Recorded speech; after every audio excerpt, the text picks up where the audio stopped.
Hello friends, तर आज मूळव्याधासाठी खूप उपयुक्त असणारा मुळ्याचा लोणचा आपण बनवणार आहे. तर मी मुळा स्वच्छ धुवून पुसून घेतलेला आहे. त्यानंतर मी त्याचे छोटे छोटे पीस केलेले आहेत. तुम्ही पाहू शकता मी कसे मुळ्याचे काप केलेले आहेत.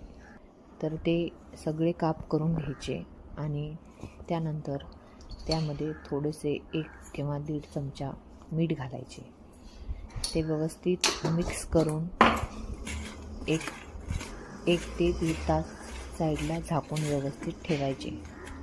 त्यामुळे काय होते, त्यामध्ये त्याचे जे पाणी आहे ते पूर्णपणे बाहेर निघते आणि मग ते आपण साईडला ठेवून दिल्याच्या नंतर मी त्याच्यासाठी लागणारा मसाला तयार करते.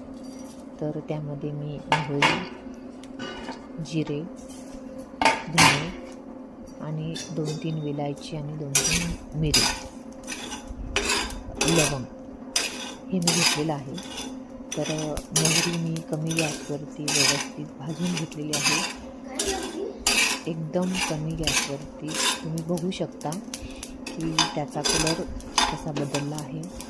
त्याप्रमाणे मोहरी व्यवस्थित भाजून घ्यायची आणि तुम्ही याच्यामध्ये ओवा, बडीशेप पण ॲड करू शकता तुम्हाला आवडत असेल तर.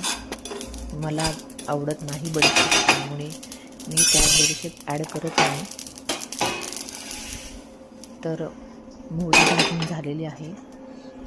आता धने, लवंग, मिरे आणि जिरे हे पण मी मंद आचेवरती एकदम कमी गॅसवरती मी ते भाजून घेत आहे.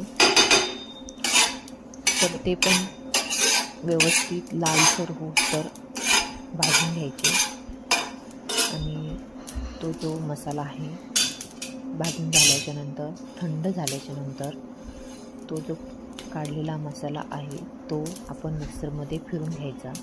तर मोहरी वेगळी फिरायची जाडसर आणि हे जे मसाले आहेत मिक्समध्ये केलेले ते वेगळे फिरायचे, वेगळे बारीक करायचे, ते पण जाडसरच करायचे.